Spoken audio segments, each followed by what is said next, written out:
Vale, muy buenas tardes. Vamos a comenzar el programa. Saben todos ustedes, el programa de esta tarde está especialmente lleno, apretado, y por tanto tenemos que autodisciplinarnos tanto para empezar puntuales, como lo estamos haciendo, para también terminar puntualmente a una hora razonable. Muy buenas tardes, querido presidente, amigos, señoras, señores. Yo quiero empezar, y tengo que empezar, con una palabra de agradecimiento, no solo por la invitación, sino por la confianza del presidente de la Fundación, Santiago Muñoz Machado, y del presidente de COVAP, de confiarme la conducción de esta sesión de tarde, pero les agradezco, sobre todo, les agradezco la invitación y la confianza, pero les agradezco, como imagino que muchos de ustedes, todos de ustedes, su buen trabajo para, después de 25 años, de aquella apuesta un poco atrevida de unos cursos aquí en Pozo Blanco, al calor de COVAP y de la Fundación, después de 25 años, haber llegado después de 25 años en tan buena forma, ¿no? Y con tanto vigor y con tan buen pulso. Así que yo creo que eso se lo tenemos que agradecer todos a ellos. Ayer nos repasaba el presidente de la Fundación, el presidente de la Fundación y el presidente, sobre todo, de COVAP, nos repasaban el tipo de actividades y el volumen de actividades a lo largo de estos años, y lo comentábamos coloquialmente quienes vamos a participar esta tarde. Impresionaba esa relación, por somera que fuera, ¿no? Así que esta palabra de agradecimiento es muy obligada y, por mi parte, muy querida, ¿no? Quienes vamos a intervenir esta tarde, quienes van a intervenir esta tarde sobre todo, yo tengo una labor muy secundaria, únicamente de conducción. Tenemos la ventaja de que la sesión de ayer fue tan estupenda que, claro, esto motiva la asistencia de todos ustedes también esta tarde, pero también, por otra parte, nos lo pone un poco difícil, pues si queremos mantener el nivel de ayer, ¿no? Elisa estuvo conmigo también ayer aquí y fue una sesión magnífica, ¿no? La que tuvimos con esos dos grandísimos, después de la sesión de inaugural, con esos dos estupendos ponentes, Juan Francisco Fuentes y el general Gan Pampols, ¿no? Bueno, difícil, pero ya verán ustedes perfectamente lograble, porque los cuatro ponentes de esta tarde tienen una calidad intelectual, se lo digo porque a los cuatro los conozco hace muchísimo tiempo, tienen una calidad intelectual y una calidad personal, los conozco muy bien, extraordinaria, y así lo pondrán de manifiesto, así lo captarán todos ustedes, ¿no? Profesores, estudiosos, personas de compromiso, además, con su tiempo y su país, como te pondrán de manifiesto. Así que tendremos, ya verán ustedes, una estupenda tarde, y por tanto no hay que consumir más tiempo del estrictamente necesario para darles la palabra, ¿no? Tenemos que disciplinarnos, les decía. Estoy seguro que vamos a contar con ayuda de ustedes por atención y después por participación en los ratos que tengamos para los coloquios, etcétera, ¿no? Vamos a dividir la sesión. Hay cuatro participaciones previstas, vamos a dividir la sesión, primero Rodolfo Gutiérrez y Elisa Chuliá, hablando de jóvenes y hablando de quienes no son jóvenes, precisamente, digamos, de los dos extremos de la pirámide, por razones de edad, de la pirámide de población. Primero ellos dos. Hacemos un muy breve descanso y continuamos después con la participación del profesor Serrano Sanz y de Toaria Cortés.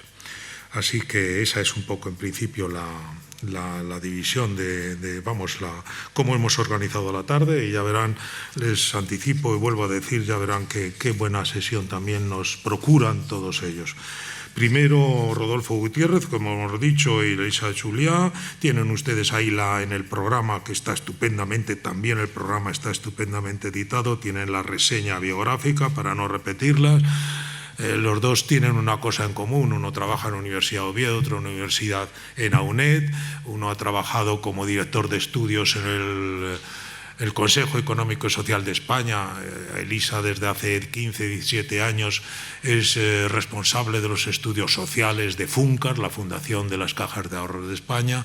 Esto tienen una cosa en común que yo creo que detectarán y me pondrán de manifiesto y apreciaremos todos inmediatamente, que tienen una formación muy buena en sus respectivos campos, la sociología fundamentalmente, pero que los dos tienen un componente, digamos, de formación humanística magnífica, ¿no? Por unas u otras sendas, ¿no? Más de una forma más regular, con sus doctorados Elisa, y un poco más por libre Rodolfo Gutiérrez, pero ya verán cómo se detecta enseguida que les hablan no solo muy buenos sociólogos, sino sociólogos que tienen esa carga un poco de formación humanística. Así que nada más, venga, adelante Rodolfo, tú primero, unos 20-25 minutos, otros 20-25 minutos Elisa, para que nos queden por lo menos otros 10 de coloquio con ustedes. Por favor. Bien, muchas gracias, José Luis. Se oye bien, ¿verdad? Está activado, sí. Y muchas gracias. Estoy encantado aquí. Es la primera vez que puedo asomarme a esta comarca, a este lugar. Encantado. Nos habéis tratado, Ricardo, Inmaculada, Raquel, nos habéis tratado de manera exquisita. O sea que muy agradecido de tener esta oportunidad. No sé si estoy tan encantado con el tema que me han asignado, porque se supone que me lo han asignado porque sé algo, pero es algo de lo que todo el mundo sabe, porque todo el mundo ha pasado por los problemas del empleo juvenil cuando ha sido joven, o está pasándolo por sus hijos, por sus nietos, por sus amigos, por las personas cercanas. Es difícil que nada de lo que yo vaya a contarles no lo hayan oído, no lo hayan sentido de una manera u otra muy cerca. Es un problema, y por eso el título, es un problema largo, es un problema que arrastra, yo diría, que arrastra la España de la transición, es decir, que arrastra la España de los últimos 40 años.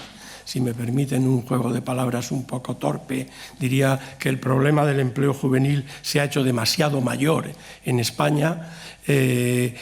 Yo voy a intentar, es un problema también que probablemente, ya digo, los trazos más gruesos los conocen, quizás sean los detalles donde está lo más atractivo.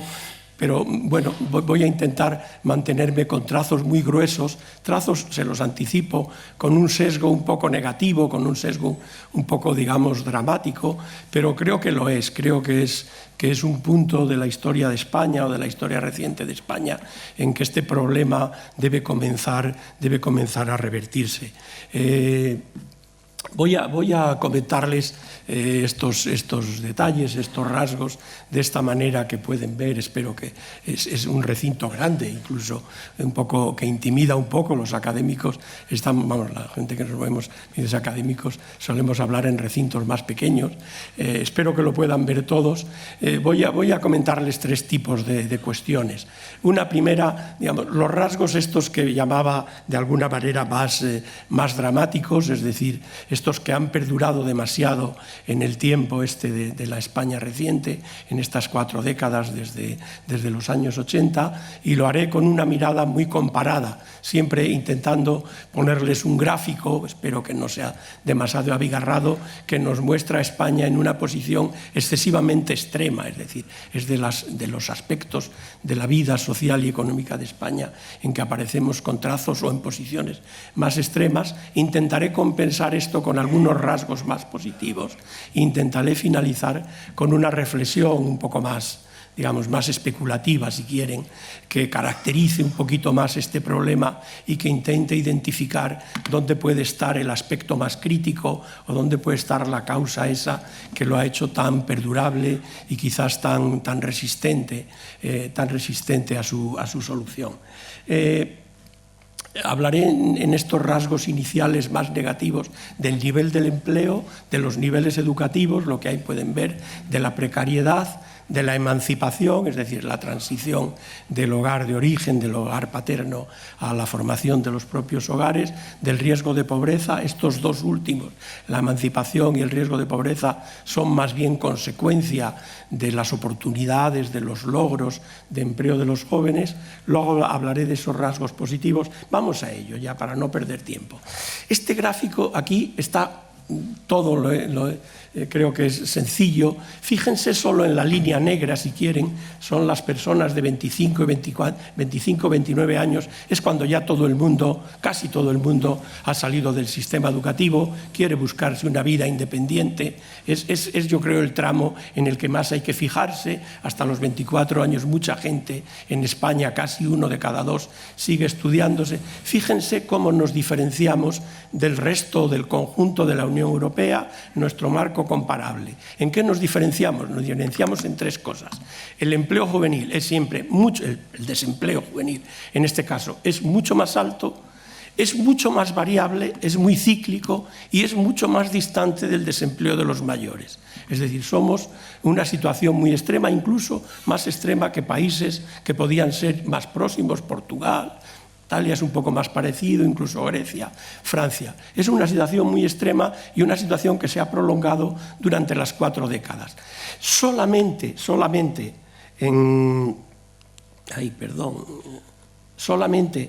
en un momento del tiempo reciente, de la historia reciente, al final del gran ciclo de crecimiento de los 90 y primera década del 2000, nos acercamos un poquito a resolver este problema, pero luego hemos vuelto a tener este problema en las mismas magnitudes y con los mismos perfiles que les comentaba. Es muy singular, es una situación muy singular. No es fácil encontrar un país que se acerque ni siquiera a este patrón de intensidad de este problema, de carácter cíclico y de distancia entre el empleo de los jóvenes y el empleo de los mayores. Seguramente que han oído, voy con el segundo rasgo, ya digo que voy un poquito deprisa, voy con el segundo rasgo porque esto lo han oído muchas veces. Esta situación del empleo juvenil en España es muy injusta, es muy paradójica porque tenemos la generación más preparada de la historia de España. Eso es una verdad, pero es una verdad solo a medias. Si se fijan, es verdad, comparándose con los países más ricos, los países de la OCDE y países singulares que tienen, bueno, quizás niveles de riqueza un poco más altos, pero que son similares, verán que somos el país que tiene la proporción más alta de personas sin cualificación profesional, es decir, que han cumplido la secundaria obligatoria pero que no tienen una cualificación profesional, y a casi llega a 1/3. Son el 28% de los jóvenes ya un poco adultos, es decir, que ya están plenamente en el mercado de trabajo. Somos el país que tiene la porción más grande y es una porción muy alta, y somos el país que tiene la porción más pequeña en el medio. La postsecundaria en el caso español es casi exclusivamente bachillerato y que no tiene perfiles profesionales, pero que en un porcentaje muy alto transita a la universidad, pero sobre todo es formación profesional. Somos un país también muy singular en esto. Es decir, no es una pirámide educativa, tampoco tiene por qué serlo, porque es bueno que un país tenga más gente en la parte alta de la pirámide, es decir, entre los más educados, pero nos acercamos más a un reloj de arena, digamos, que cualquier otra figura. Digo, sí, somos un país, bueno, con esta dualidad en los niveles educativos de nuestros jóvenes, que yo creo que es una parte absolutamente central de nuestro problema. Este 28%, bueno, voy a dejar esta parte, este 28% de jóvenes que están ya en el mercado educativo no son pocos, no son pocos, son en este grupo de edad son más de 500.000 jóvenes, o sea que, y ese grupo es para el que se ha complicado extraordinariamente el empleo. Es decir, estamos digamos, produciendo, si no es la palabra, pero digamos, estamos construyendo un capital humano con un déficit de cualificaciones profesionales extraordinariamente alto en términos comparados. Esto es lo que nos da, como saben, una triple característica del mercado de trabajo juvenil español, que es también un tanto paradójica, es decir, tenemos un porcentaje alto de jóvenes y de adultos con poco nivel de cualificación que tienen riesgos de desocupación crónica, es decir, de estar mucho tiempo parados o de estar muy poco tiempo de su vida ocupados. Tenemos, sin embargo, una tendencia a tener vacantes tanto en los niveles intermedios, es decir, en puestos de técnicos medios, como ya incluso en niveles superiores, a tener un porcentaje de vacantes crecientes, es decir, de puestos de trabajo que no se cubren, y tenemos también una cierta tendencia a incrementar la sobrecualificación de los puestos que ocupan los jóvenes, es decir, bastantes jóvenes ocupando puestos por debajo de su cualificación. Les decía que la idea de que es la generación más preparada tiene que ver con esto, es decir, con los niveles educativos formales que logran, pero si nos fijamos en los detalles, y ahí estaría, es decir, en las competencias, en las habilidades que consiguen, nuestra situación comparada no es tan buena.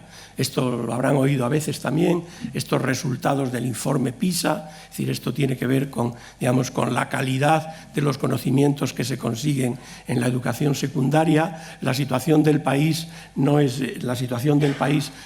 es decir, estamos en los niveles medios de la OCDE en competencias básicas, pero lo más importante de todo es que no mejoramos. Ahí tienen una referencia de más de 15 años. En estos 15 años nuestro sistema educativo primario y secundario ha mejorado mucho en recursos, es decir, tenemos, digamos, gastos comparables, tenemos un sistema público muy abierto, muy democrático, pero la calidad, los indicadores de calidad de competencia, o sea que no es tan seguro que desde este punto de vista y otros muchos detalles, por ejemplo, muy de pasada, esto repite, seguimos, ahora en 2021, seguimos sacando un porcentaje altísimo de jóvenes, un 18% de varones, de chicos, y un 10% de mujeres que siguen saliendo del sistema educativo sin ninguna cualificación profesional. O sea que la idea de la generación más preparada hay que matizarla mucho. Se podría matizar también con otros detalles, hay muchos. Les paso, digamos, algunos de los que son más visibles.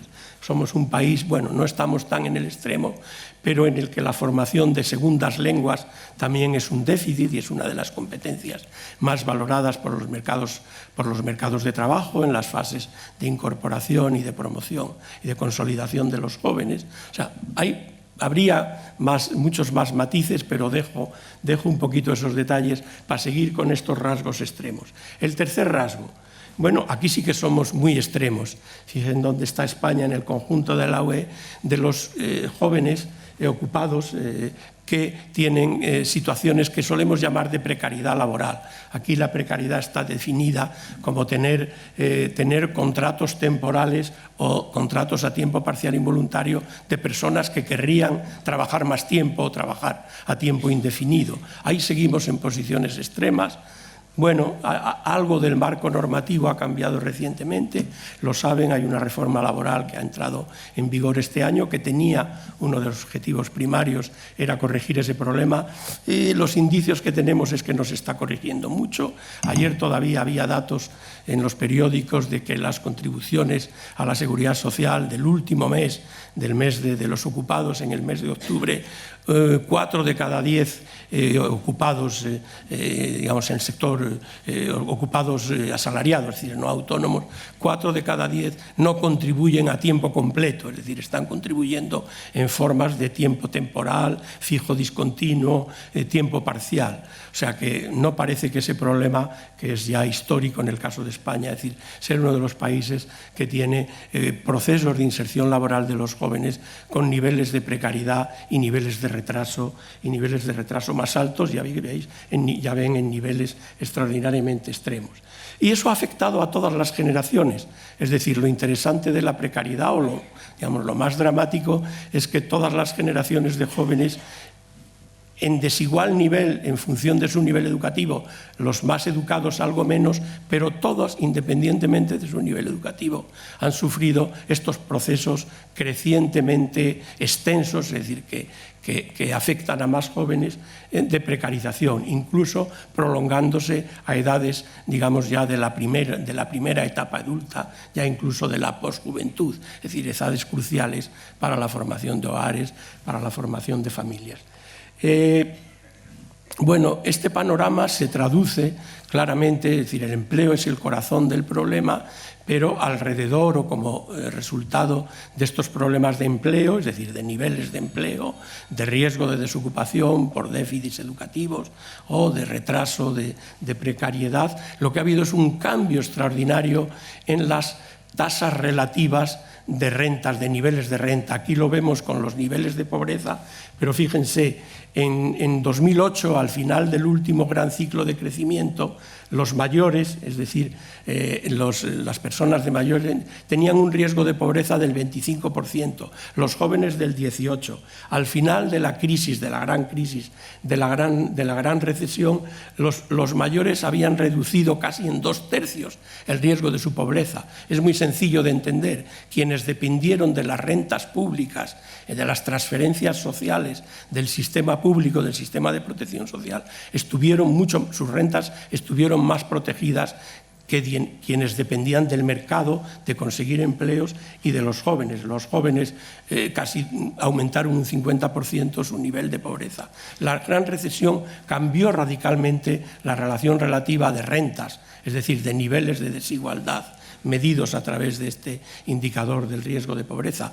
El proceso de recuperación, aquí todavía no se ve mucho el efecto de la pandemia, porque 2021 todavía no recoge todos los efectos de la pandemia, por razones un poco técnicas, es decir, porque 2021 trabaja con las rentas de 2020, pero verán que este cambio de patrón en que los que tienen más riesgo de pobreza son los más jóvenes, se mantiene en España incluso después de la recuperación económica que hubo tras la gran recesión. O sea, ha cambiado radicalmente la relación y la brecha de rentas entre jóvenes y mayores se ha aumentado de una manera muy considerable, muy visible solo a través de estos gráficos.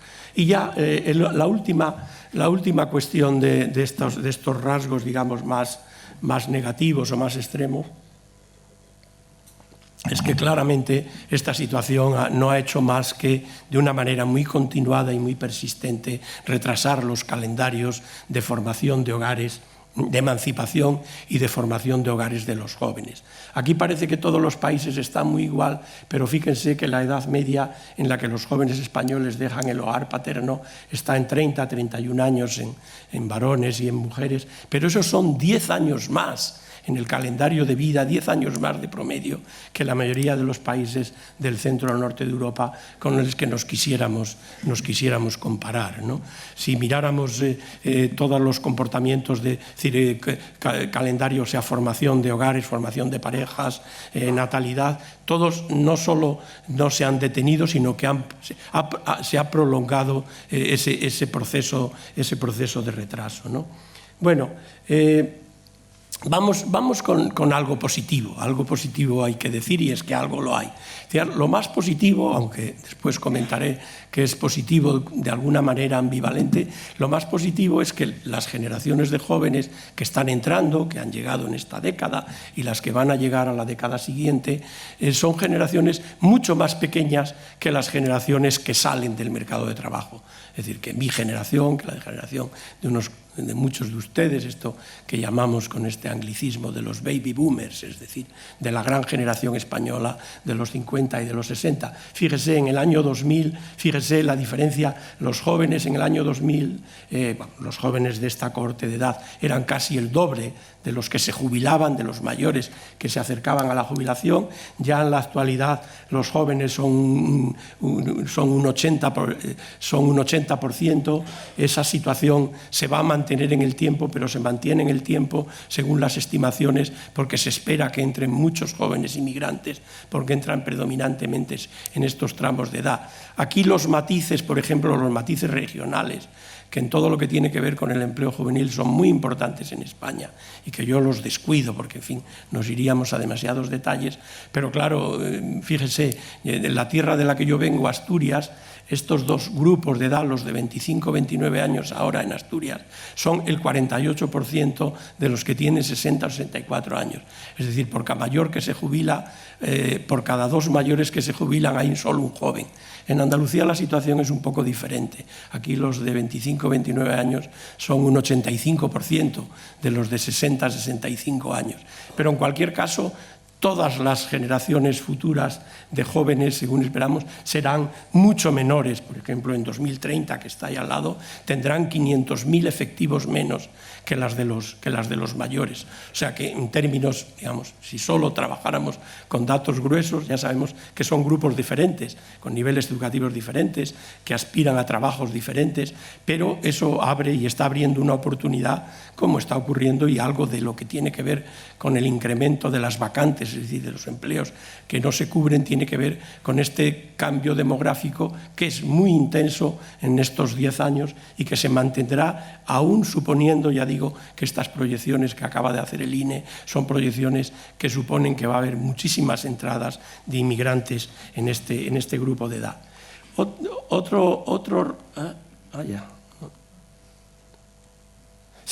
Ya los demás rasgos ya no les voy a mostrar gráficos para ir. Otro rasgo positivo, otro de los rasgos positivos tiene que ver con algo que era inevitable, estando aquí, hablar del relevo generacional en la agricultura. Digamos que estos datos gruesos serían, bueno, me dirán, seguro que ustedes que saben mucho más que yo de esto, dirán que poco positivo se puede contar de esto si se mira al pasado. Si se mira al futuro, yo creo que el panorama es más positivo.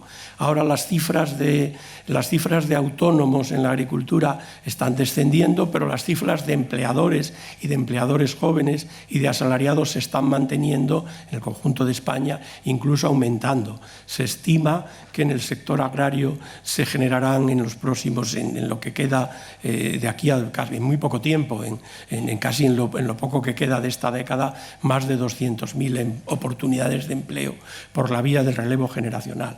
Ya sé que esto depende de la eficacia de un conjunto de políticas que no presentan un carné de resultados muy potente en el pasado más reciente, pero que en la nueva política agraria común hay muchos dispositivos y yo creo que es un aspecto en lo que se puede confiar un poco más.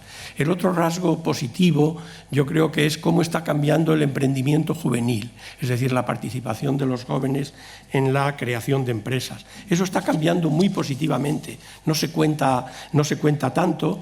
Las actitudes de los jóvenes han cambiado mucho hacia eso, su percepción de las oportunidades, de sus capacidades, su participación efectiva, el porcentaje de jóvenes con nivel universitario que emprenden está mejorando bastante y eso está cambiando mucho el emprendimiento, los perfiles sociales y socioeconómicos del emprendimiento juvenil, que era predominantemente un emprendimiento de necesidad, es decir, hacerse autónomo por no conseguir un empleo por cuenta ajena, y se está convirtiendo más en emprendimiento de oportunidad. O sea, yo creo que ahí hay un vector que no sé, que en los cuadros que se presenta del problema no se suele mencionar. Y ya, si me permiten transitar un poco a esta última parte un poco más reflexiva, es decir, cómo primero, caracterizar un poco más globalmente este problema, porque es un problema al que a veces se le adjetiva con adjetivos.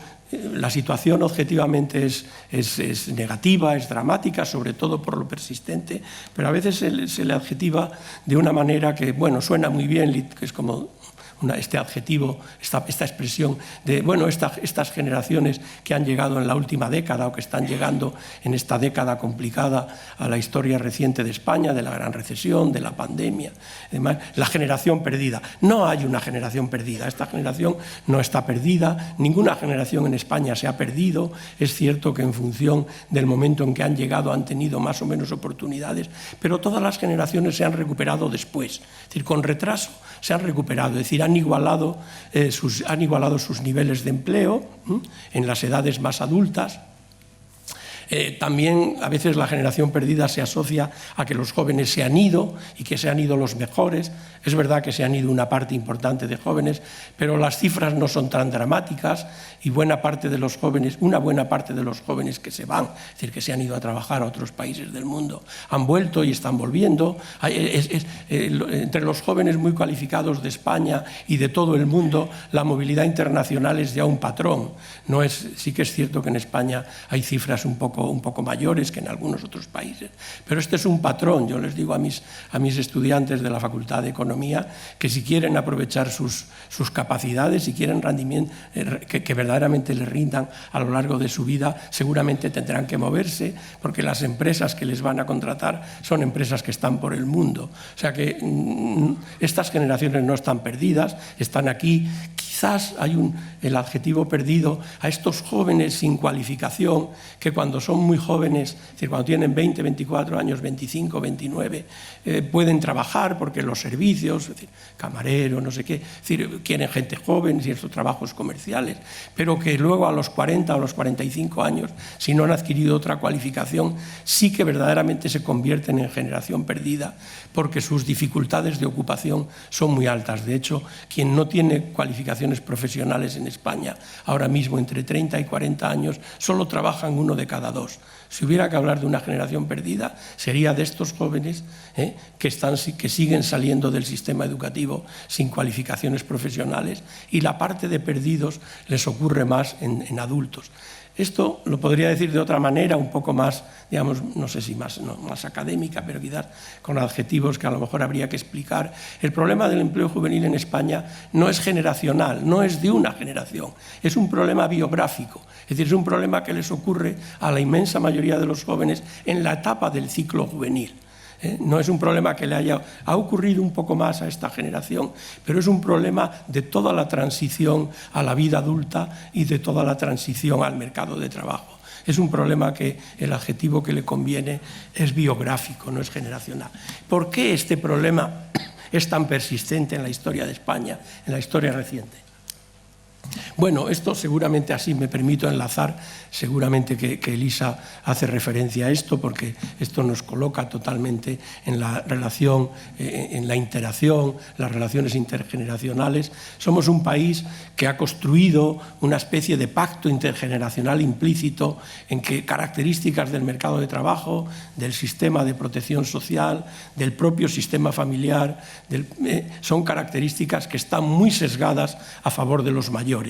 O, incluso si hablamos solo del sistema de protección social, están muy sesgadas a favor de la protección y no a favor de la inversión social. O si nos extendemos más, están muy sesgadas a favor de proteger a la gente si no trabaja, pero no ayudarla mucho cuando trabaja o cuando más necesita trabajar. Entonces, si me permiten una cursilería, en el argot se suele decir sistemas de protección social muy a favor de outwork, estar fuera del trabajo, generosos en prestaciones de desempleo, generosos en rentas mínimas, generosos en ayudas durante la crisis, pero no tan generosos en políticas de conciliación, políticas activas de recualificación. Es decir, bueno, entienden por dónde quiero ir. Necesitamos reconstruir este pacto. Estoy seguro que de alguna manera u otra Elisa va a seguir con este tema. Ya sé que no hay ambiente en España para estos grandes pactos y más este pacto intergeneracional, pero es un aspecto crucial, porque si los jóvenes de esta generación tienen una carga fuerte del pasado reciente, si les ponemos una carga añadida para mantener este pacto intergeneracional, es decir, si las crecientes necesidades de protección de los mayores, de pensiones, de sistema sanitario, tienen que pagarlas ellos, como el propio pacto intergeneracional existente. Vivimos en países cuyo sistema de bienestar se basa en que los activos contribuyen, financian con sus impuestos y con sus contribuciones sociales las prestaciones que reciben los no activos, predominantemente los mayores. Tenemos que revisar crucialmente este pacto, y la revisión de ese pacto solo pasa necesariamente por más y mejores empleos para los jóvenes. Disculpen que finalice de una manera un poco tópica, parece un eslogan político, pero yo creo que es uno de los asuntos más cruciales de esta década para el futuro de España. Muchas gracias.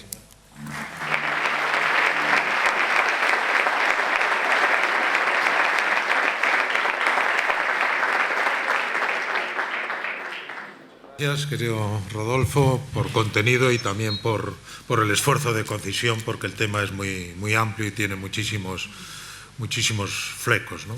Elisa. Muy bien, pues muchas gracias, José Luis. ¿Se me escucha? A lo mejor hay que pulsar. No, ya se me escucha. No, vale. ahora. Okay. Bueno, pues muchas gracias, José Luis, como siempre, por tu tan amable presentación. Y muchas gracias también a la Fundación Ricardo Delgado Vizcaíno por esta invitación. La verdad es que desde que llegué ayer por la tarde, o a mediodía, un poco más tarde, a las 2, no he tenido más que buenas experiencias de todo tipo, intelectuales y también personales. Así que estoy muy agradecida y me siento muy, muy contenta de estar aquí. 25 años, estas jornadas llevan celebrándose 25 años. Y ayer cuando escuché esto, no era consciente cuando recibí la invitación, pensé, 25 años llevo yo estudiando el tema de las pensiones. Y lo cierto es que fue entonces, más o menos, hace 25 años, en el año 95, cuando se aprobó el Pacto de Toledo, para que tengan una referencia. Fue entonces, más o menos, cuando yo inicié el estudio de este tema y he seguido con él. Me habría gustado dejarlo si hubiera estado resuelto, pero seguimos con un problema con un problema relacionado con la financiación de las pensiones, y de ahí que seguir en la brecha de alguna manera de la investigación sea muy importante. Lo que pensaba ayer es que probablemente si hace 25 años pues, me hubieran invitado a participar en las primeras jornadas, pues habría contado algo seguramente con menos solvencia, porque los años de estudio al final, bueno, pues algo hacen, pero no habría dado mensajes muy diferentes de los que les voy a dar hoy, porque realmente ya entonces sabíamos lo que se nos venía encima. Y lo que se nos venía encima, pues lo sabíamos porque contábamos con las previsiones demográficas. No sabíamos cuánta gente ya teníamos en España que iba a ir cumpliendo años a medida que avanzara el siglo XXI. Ayer también, cuando escuché las primeras intervenciones y me di cuenta de que convenía comprimir bastante información en poco tiempo, y ahora todavía menos, le di una vuelta a mi presentación y dije, ¿cómo conseguiría yo trasladarles los mensajes que me gustaría que supieran o que sacaran de aquí esta tarde? Y pensé que una forma posible era formular tesis, y he decidido llamarlos las 7 tesis de Pozo Blanco. Son tesis relacionadas con el tema de las pensiones. Voy a intentar trasladarlas lo más rápidamente posible, y si nos quedamos con esas 7 tesis, pues yo me sentiré muy satisfecha, y si ustedes también, pues tan contentos. La primera tesis es que España tiene un buen sistema de la seguridad social. ¿Me dejas? Gracias. Esto va así, ¿no? Esta es la primera tesis. España tiene un buen sistema de la seguridad social. Es un sistema diseñado a principios de los años 60 del pasado siglo, con la Ley de Bases de la Seguridad Social de 1963, y se diseñó entonces un sistema que se llama de reparto o de solidaridad intergeneracional, por el cual las cotizaciones que pagan los trabajadores, las cotizaciones sociales que pagan los trabajadores a la seguridad social, financian las pensiones. Es un sistema en el que está entrando normalmente dinero y saliendo prácticamente al mismo tiempo que entra. No es un sistema de capitalización, donde se capitalizan las cotizaciones sociales que cada trabajador hace. Así se diseñó en los años 60 del pasado siglo. La base novena, del artículo 37 de la base novena de esa ley, decía lo siguiente: la prestación económica por causa de vejez será única para cada pensionista y revestirá la forma de pensión vitalicia. Su cuantía, proporcional a las bases de cotización, se fijará conforme a normas y porcentajes reglamentarios en función de dichas bases y de los años de cotización. Se establecerá reglamentariamente un sistema que beneficie especialmente las bases inferiores. La legislación de desarrollo posterior, pero también de los años 60, estableció la edad de jubilación en 65 años, lo cual era habitual en toda Europa, y estableció también la fórmula básica de la pensión, según la cual la pensión se calcula, primero calculando una base reguladora y multiplicando esa base reguladora por un porcentaje. La base reguladora se calcula, a su vez, a partir de las bases de cotización que mencioné en el artículo anterior de la Seguridad Social. Ustedes, todos nosotros, no cotizamos a la Seguridad Social por lo que percibimos, sino por la base de cotización que tenemos asignada. Nuestra base de cotización coincide bastante con el salario, pero no es exactamente lo mismo. Entonces, nosotros cotizamos en función de esa base de cotización, y esas bases de cotización son importantes para calcular la base reguladora. La base reguladora es uno de los 2 factores fundamentales de la pensión. Y luego esa base reguladora se multiplica por un porcentaje, ¿vale? En ese porcentaje intervienen 2 componentes. Por una parte, los años de cotización, los años en los que un trabajador ha cotizado, ¿vale? Y la edad a la que se jubila. No es lo mismo jubilarse a los 65 que jubilarse a los 63. Si te jubilas a los 63, tu base reguladora se reduce, o sea, el cómputo, el porcentaje que se aplica a la base reguladora se reduce. Aunque, lamentablemente, aunque hayas cotizado más años de los previstos en la legislación para obtener una pensión completa, aunque hayas cotizado 40 años y el máximo sean 35, si te jubilas a los 63 antes de la edad legal o ordinaria de jubilación, sufres una penalización. Esto se diseñó en los años 60, el sistema de reparto. Era un buen diseño para entonces. El sistema comenzó a funcionar en enero de 67 y desde entonces no ha faltado nunca al pago puntual de todas las prestaciones reconocidas, cubriendo a cada vez más pensionistas. El sistema concede pensiones con una tasa de sustitución comparativamente alta, es decir, la tasa de sustitución es el porcentaje que representa la primera pensión con respecto al último salario. Bueno, pues les diré que para una carrera de cotización completa y para un pensionista o una pensionista que se jubila a los 65 años, la proporción, esa tasa de sustitución está en el 80%. Es decir, recibimos aproximadamente, si tenemos una carrera de cotización completa, el 80% de nuestro último salario. Para que se hagan una idea, en otros países no tan lejanos, está en torno al 50-60%. Es verdad que en esos países los salarios son más altos, pero igualmente es cierto que la reducción que perciben de su retribución cuando llegan a la jubilación es muy importante, cosa que nosotros experimentamos en menor medida. Y lo que es cierto y verdadero también es que el sistema de la Seguridad Social, el sistema de pensiones español, protege mejor a los mayores del riesgo de la pobreza, y eso lo ha mostrado muy bien Rodolfo, que cualquier otro dispositivo de nuestro estado del bienestar. Es realmente la joya de la corona el sistema de pensiones de la Seguridad Social de nuestro estado del bienestar. Y lo que vemos es que el sistema ha ido, como decía antes, cubriendo cada vez a más pensionistas y fundamentalmente en las pensiones de jubilación, porque el sistema de pensiones, bueno, estuvimos hablando del sistema de pensiones contributivas. Dentro del sistema de pensiones de la Seguridad Social hay también un sistema de pensiones no contributivas, pero ese no representa gran problema. Se paga con impuestos generales, las pensiones no son numerosas y son relativamente bajas. El que representa un problema es el sistema contributivo de las pensiones. Y bueno, aquí les he proyectado una tabla que recogemos en Funcas cada 2 meses. Vamos actualizando los indicadores y en este caso quiero que se fijen en las columnas de las pensiones de jubilación y verán, aquí se recogen solo los años de 2008 a 2022. Como las pensiones no han dejado nunca de crecer, bueno, no han dejado de crecer desde el 1 de enero desde 1967, desde que se implanta el sistema, ¿vale? No han dejado nunca de crecer y no han dejado de crecer tampoco durante la pandemia, a pesar de todo lo que ya han podido escuchar. Sí que ha bajado, y lo veremos después, la esperanza de vida durante la pandemia, pero no, y más la esperanza de vida a los 65 años, pero no ha bajado el número de pensiones que concede el sistema. Y como ven también, ha seguido aumentando también la pensión media. La pensión media actualmente, a la altura de septiembre de 2022, estaba en 1.253 euros. Bueno, la segunda de mis tesis, el sistema de pensiones contributivas de la Seguridad Social absorbe el grueso del gasto público. Y aquí he encontrado un gráfico que es muy gráfico y es, perdón por la redundancia, que es muy expresivo y que nos va a ahorrar muchas palabras.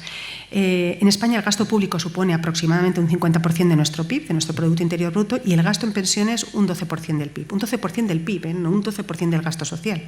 Respecto al gasto social el porcentaje es mucho mayor. Bueno, pues aquí tienen la distribución del gasto público según los presupuestos de 2022 y verán esto es más o menos como lo que era antes, es una forma moderna de expresar el gráfico de quesitos de toda la vida. Bueno, ahora se hacen este tipo de gráficos, pero verán lo que ocupan las pensiones. Para que se hagan una idea, a la derecha del todo, no sé si lo observan, en la esquinita está, por ejemplo, defensa, pero fíjense también dentro del gasto social, cómo las pensiones ocupan una enorme porción del gasto social. Fíjense, por ejemplo, en sanidad y educación, que a veces nos creemos que absorben tanto porcentaje de gasto público. Pues comparado con las pensiones, muy poco. Mi tercera tesis. El gasto en pensiones ha crecido mucho durante las últimas décadas y va a crecer mucho más en las próximas por razones demográficas. ¿Por qué va a crecer mucho en las próximas décadas? Porque llegan a la jubilación, ya lo ha comentado antes Rodolfo, llegan a la jubilación cohortes del baby boom. Las cohortes del baby boom son las nacidas entre 1958 y 1977. Esta es de alguna manera la definición convencional, la que se ha establecido. ¿Por qué estos años? Porque fueron años, durante esos 20 años, consecutivamente, año tras año, nacieron más de 650.000 niños en España. En muchos años, cerca de los 690.000. Para que se hagan una idea, Actualmente están naciendo en torno a los 360.000 niños. Bueno, en el gráfico de la izquierda ven cómo aumenta el número de mayores en España en términos absolutos. En el eje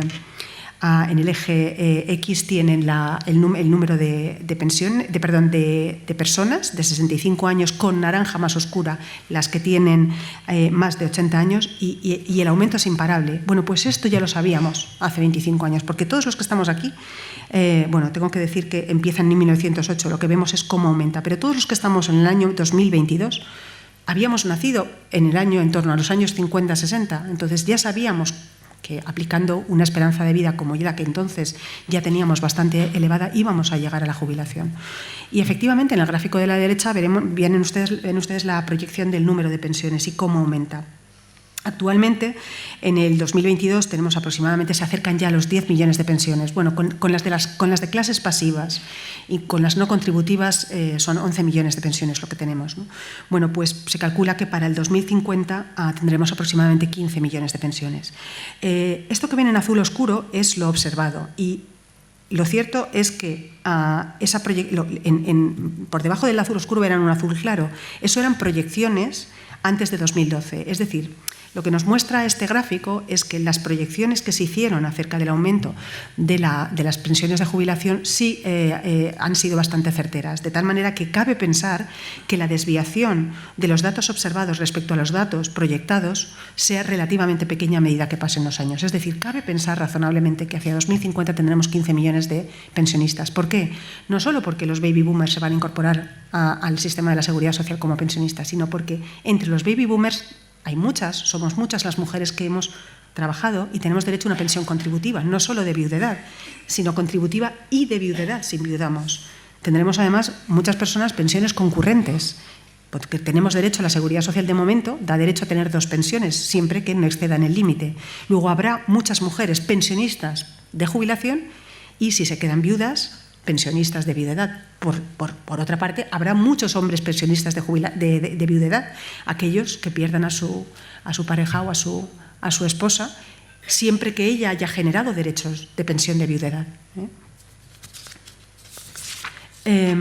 Bueno, aquí tienen un gráfico sobre la esperanza, un gráfico que refleja la esperanza de vida, y todos los expertos demógrafos coinciden en que una vez superada la pandemia, ven el piquito final, la esperanza de vida efectivamente ha decrecido, y una vez superada la pandemia, todos los demógrafos, incluso todos los epidemiólogos, piensan que va a seguir aumentando. Estaba aumentando la esperanza de vida aproximadamente 2 años cada década, es decir, la esperanza de vida al nacer, por cada década que pasaba aumentaba aproximadamente 2 años la esperanza de vida, y se calcula que ese ritmo se puede ralentizar, pero que va a seguir creciendo, tanto la esperanza de vida al nacer como a los 65 años. He puesto también aquí el dato. La esperanza de vida a los 65 años en España son 19,3 años para las mujeres, pero para los hombres 23,4 años para las mujeres, por encima de los datos de la Unión Europea, del conjunto de los países de la Unión Europea. Estos son los años en los que permanecemos jubilados.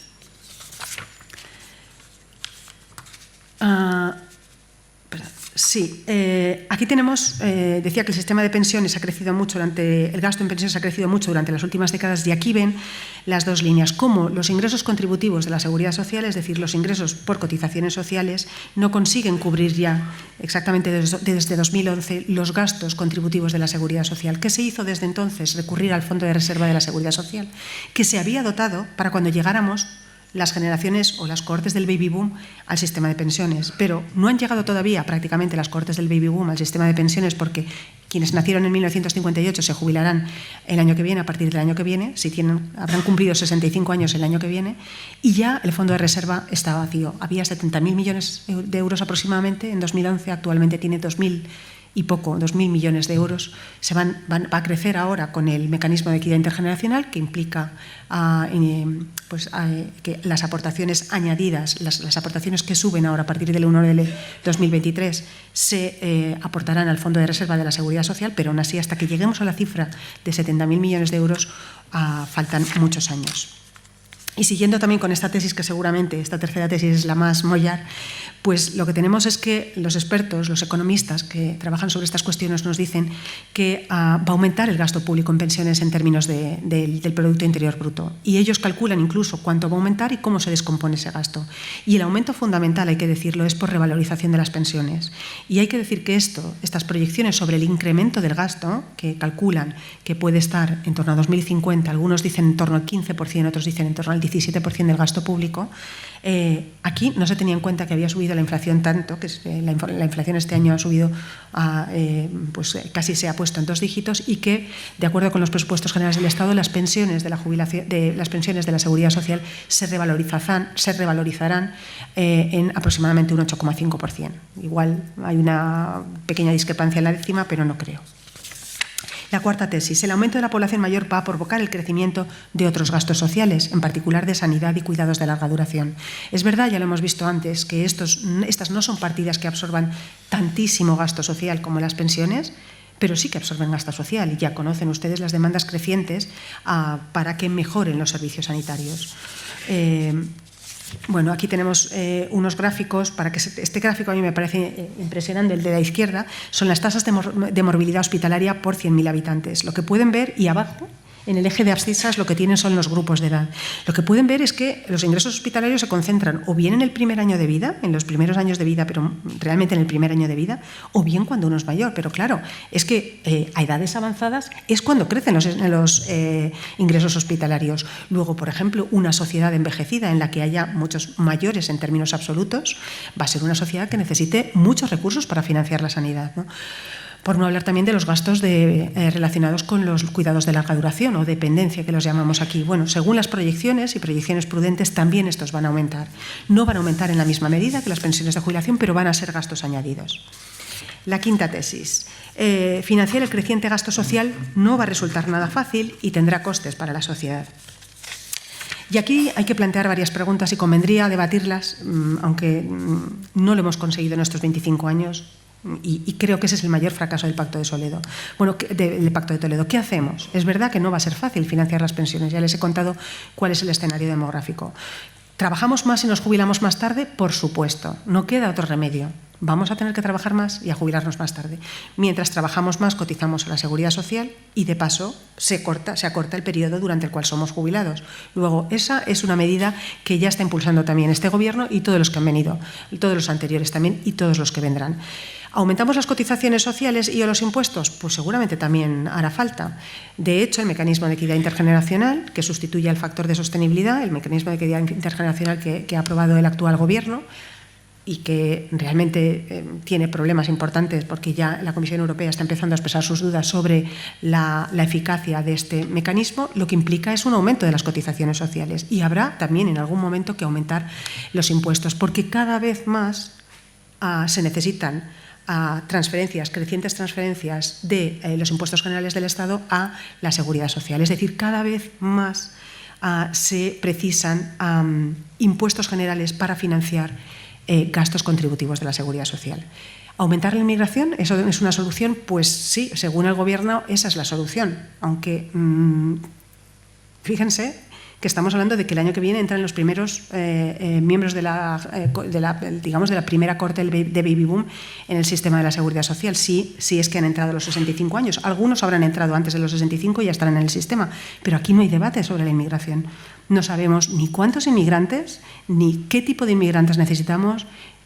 No hay debate alguno sobre la inmigración. Esta inmigración es la que tiene que resolver el problema de las pensiones acuciante en los próximos 25 años. Oiga, la inmigración hay que planificarla, hay que programarla, hay que planificar muy bien los flujos y luego los mecanismos de integración. Esto no hay debate alguno actualmente. Y aquí la pregunta respecto a las dificultades que va a traer consigo financiar el sistema de la Seguridad Social, el sistema de pensiones de la Seguridad Social, es quién gana y quién pierde. ¿Vamos a perder todos un poquito? ¿Van a perder solo algunos? ¿Quizá los jóvenes? ¿Sería justo? Pues a lo mejor tampoco es tan justo. Estas son cuestiones que nos debemos plantear y no están en nuestro debate tampoco. La sexta tesis, ¿serán necesarias más reformas del sistema de pensiones? Se han llevado a cabo muchas reformas del sistema de pensiones, no se puede decir que no. Se han llevado a cabo reformas paramétricas en el 85, quizá una de las más importantes, en el 97, en el 2001, en el 2011, también muy importante. La del 2013 lo fue, la pongo entre paréntesis porque no queda nada de ella, ha sido derogada. Y luego en el 2021-2022. Aquí tienen una línea, no me puedo detener mucho, pero estas son, digamos, las pensiones durante el gobierno primero de Sánchez, el que sucedió a la moción de censura, y luego el gobierno ya con Podemos. Estas son las medidas que han tenido también que ir adoptando que ha tenido que ir adoptando el actual gobierno para cumplir con las reformas que había prometido en el Plan de Transformación y Resiliencia. Y ahí estamos, pero los expertos lo que nos están diciendo, después de valorar estas reformas, es que, teniendo en cuenta las que se han derogado, que se ha derogado el índice de revalorización de las pensiones y el factor de sostenibilidad, las reformas actuales no van a conseguir contener el gasto en pensiones, lo que sería necesario para evitar problemas de financiación. Por tanto, serán necesarias más reformas de pensiones. Las próximas reformas hay que plantearse, o cabe preguntarse, ¿van a ser paramétricas? ¿Paramétricas qué significa eso? Lo habrán escuchado alguna vez. Bueno, que afectan a los parámetros del sistema, de la fórmula de cálculo del sistema. No tiene más secreto. Es decir, afectan al cálculo de la base reguladora y al multiplicador. Y esas son muy probablemente las reformas que se vayan a llevar a cabo. Hasta ahora solo se han llevado a cabo reformas paramétricas en el sistema de la Seguridad Social. Tenemos esencialmente el sistema diseñado en lo básico en los años 60. ¿Podrían ser reformas estructurales? Yo pienso que demasiado tarde. Quizá aquí, si hubiera venido en 1995-96, les habría dicho, pues a lo mejor sí. Ahora ya creo que las reformas estructurales son muy difíciles, porque implican cambios en el funcionamiento del sistema y sería, por ejemplo, una reforma estructural, una que apoyan los expertos, yo diría que casi masivamente, que es la transición hacia un sistema de cuentas nacionales, que sería un sistema de reparto, pero estrictamente contributivo, es decir, tendríamos cada uno de los trabajadores una cuenta en la que se nos irían anotando lo que aportamos a la Seguridad Social, no las bases de cotización por las que cotizamos, sino lo que efectivamente aportamos, y luego se calcularía la pensión, nuestra pensión, en función de lo que hemos aportado efectivamente, teniendo en cuenta la esperanza de vida de nuestra cohorte. Bueno, este es el sistema que sería, desde un punto de vista actuarial, verdaderamente equitativo. Y es por el que apuestan la mayor parte de los expertos. Pero yo hoy día ya lo veo imposible, transitar hacia un sistema así, aunque sea de reparto, que no sería un sistema de capitalización. Y por último, la séptima tesis, que seguramente es la más importante. Los pensionistas actuales no deben temer por sus pensiones, porque los ajustes necesarios nos van a afectar sobre todo a los futuros pensionistas. No sabemos a quiénes, a partir de cuándo, digamos los ajustes fuertes, pero los pensionistas que están aquí pueden, creo, estar tranquilos. Primero porque no se crean eso de que están siendo marginados de la sociedad. Tienen un enorme poder demográfico ya, son muchísimos, tienen muchísima capacidad electoral y ustedes van a votar mucho más que los jóvenes, no mucho más que nosotros, más o menos lo mismo, pero mucho más que esos jóvenes que tienen tasas de desempleo tan altas. Entonces, sus pensiones yo creo que están aseguradas. Que puedan de vez en cuando sufrir algún ajuste en la revalorización, eso es posible. Tengan en cuenta también que este año los pensionistas van a ser el único colectivo, hasta donde se sabe, el único colectivo que va a tener sus retribuciones, que va a conseguir que sus retribuciones se actualicen de acuerdo con el IPC o se revaloricen de acuerdo con el IPC. Los únicos en toda España. Ni los trabajadores de ningún sector hasta donde sea, ni los funcionarios, es decir, a no ser que cambie algo, los únicos. Entonces, eso significa algo. Eso les tiene que dar una idea del enorme poder político que tienen. Tienen muchísimo poder político. Sus pensiones no van a sufrir grandes un empeoramiento, grandes deterioros, ¿no? Serán los pensionistas futuros los que sufriremos esos recortes, serán seguramente recortes poco a poco, pero que en el fondo o a lo largo del tiempo pues irán sumando y al final sí que tendrán un efecto. A los futuros jubilados, ¿qué les diría? Pues que planifiquen su jubilación lo mejor posible, que tengan en cuenta que a lo mejor su pensión de jubilación no da para cubrir todos sus gastos y que necesitan algún ingreso complementario. Y por último ya que, bueno, estas imágenes las separan solo 100 años. Es verdad que pueden estar exagerados, que las he buscado específicamente, ¿no? Pero bueno, este es un cuadro de 1905 de un pintor belga y luego pues una foto reciente que le he encontrado en Internet. Créanme, hay muchos factores que intervienen en el cambio de una imagen a otra, pero uno es el sistema de la Seguridad Social, es el sistema de pensiones de la Seguridad. Es decir, que esa alegría se debe seguramente a muchas cosas, a una vida feliz, incluso a una vida compartida, pero se debe también a la seguridad que proporciona un sistema de pensiones como el nuestro, como el de la Seguridad Social Española. Nada más, muchas gracias.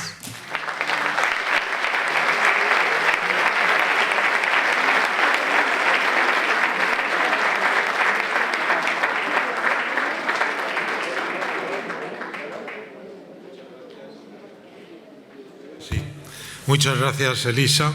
Créanme que, bueno, lo saben ustedes, que este es un tema aparte de la gravedad que tiene, la entidad que tiene, es un tema, no es fácil explicar lo que nos ha explicado en 20-25 minutos Elisa y con la claridad que lo ha hecho, ¿no? Es un tema además que se presta mucho a simplificaciones que tergiversan las cosas, ¿no?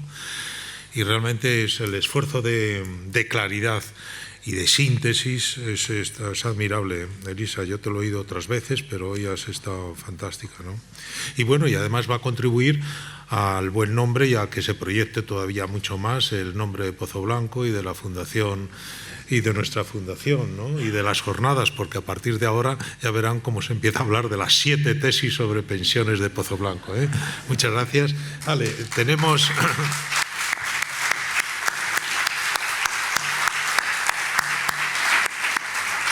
Tenemos, aunque vamos un poquito forzados de tiempo, antes de un pequeño descanso, como hemos dicho antes, si alguno de ustedes tiene alguna sugerencia o ganas de plantear, yo les pido muy concisos al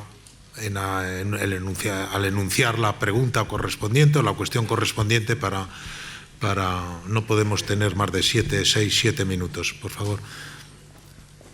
Utilice el micrófono, sí, por favor.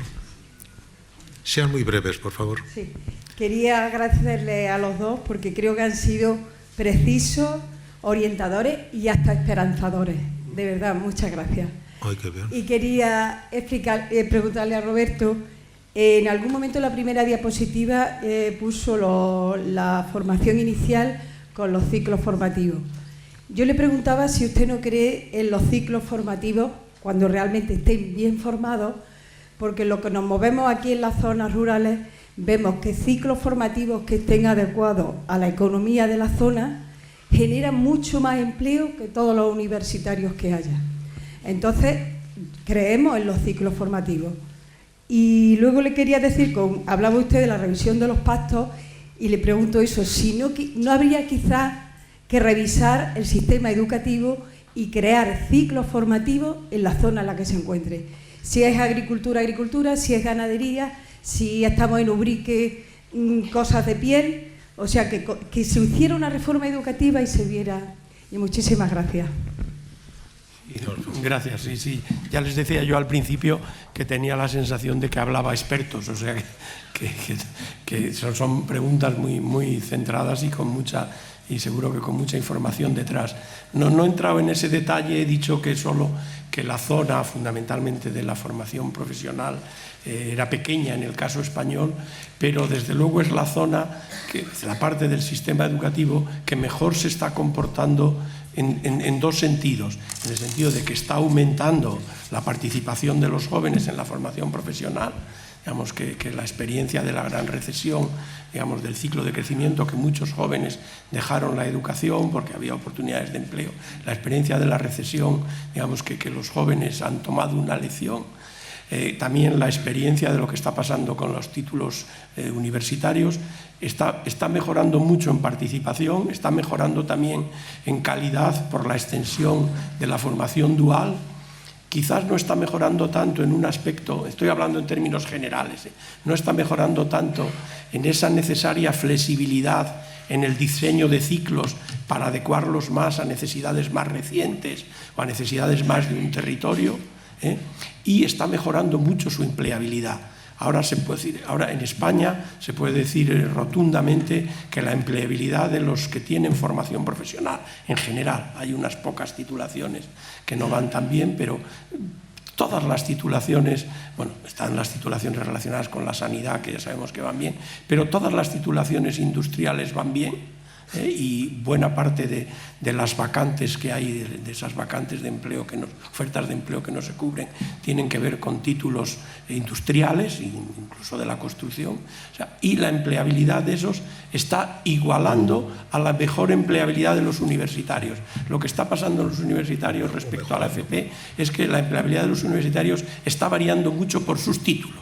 Hay títulos que van muy bien y hay títulos que van no tan bien. Y es problema del sistema universitario español también, es que tiene un porcentaje altísimo de títulos que son, bueno, muy predominantes. Hablo de mi territorio, de ciencias económicas, jurídicas, sociales, y que son títulos que son demasiado largos para las cualificaciones, o sea, que necesitan procesos de ajuste o de recualificación larga. O sea, ahora mismo, en términos de empleabilidad, las cosas van muy a favor de la FPI, y algunos jóvenes lo están entendiendo, porque incluso jóvenes con buenas trayectorias de bachillerato están yéndose a los ciclos formativos. El problema de los títulos siempre se plantea la tensión. Es obvio que los títulos de demanda local tienen que atenderse, y ahí es donde probablemente el sistema es un poco rígido en responder con rapidez a esas necesidades. Cada vez que vas a hablar de esto a un sitio en los que hay una densidad, hay una densidad de algún tipo. Hace poco estaba hablando en la parte occidental de Asturias, Navia, es decir, donde hay un núcleo de industria naval, un núcleo muy pequeño pero muy potente, que están haciendo los barcos para Noruega y todo eso, y resulta que están en un territorio con una industria potente y no consiguen que los títulos de esa especialidad se pongan con la rapidez que la industria los necesita. Yo creo que es siempre un problema de nuestro sistema, que es muy rígido para responder con rapidez a estas necesidades. ¿Alguna otra intervención por parte de ustedes? Por favor, brevedad. En primer lugar, felicitación a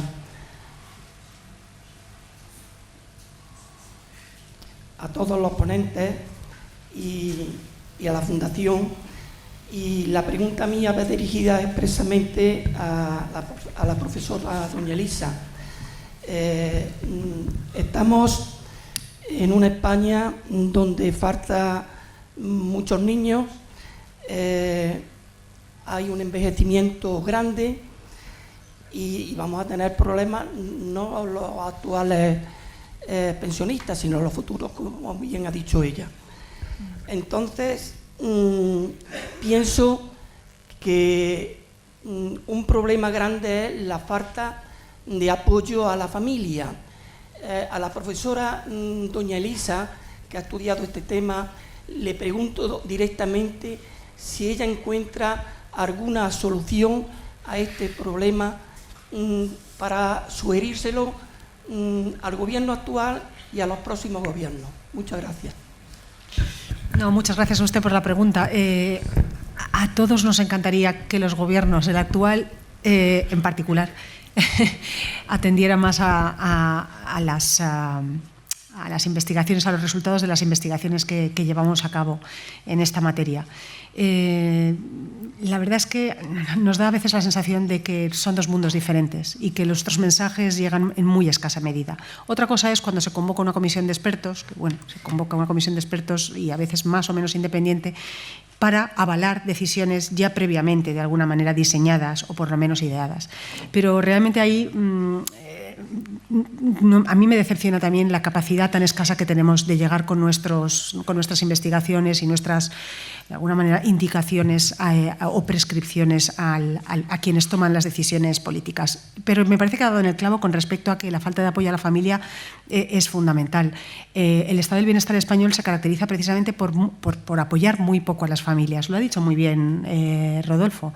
Es un estado del bienestar tenemos un sistema de protección social que protege mejor a los que están fuera del mercado de trabajo que a los que están dentro del mercado de trabajo. Entonces, pues aquellas familias que intentan cubrir los gastos que implica vivir hoy día y en las cuales las dos partes de la pareja o los dos componentes de la pareja trabajan, pues tienen dificultades para tener hijos, porque los hijos requieren dinero, sí, pero sobre todo algo que también es de alguna manera que se puede comprar con el dinero, que es tiempo. Se requiere tiempo para criar, para educar a los hijos. Y ese tiempo sabemos que es finito y además eso sí que es un juego de suma cero, como dicen los economistas. Es decir, el tiempo que dedicas a la crianza de los hijos no se lo puedes dedicar a otra cosa. No lo puedes dedicar a trabajar, no puedes, porque el tiempo que tenemos es el que tenemos y no hay más, ¿no? Entonces, claro, si se necesitan, por ejemplo, las dos retribuciones para mantener la vida que se desea, pues lógicamente no hay tiempo para los hijos. Hay aparte también cambios culturales que habría que tener en cuenta, que explican también la reducción tan importante de la fecundidad en España.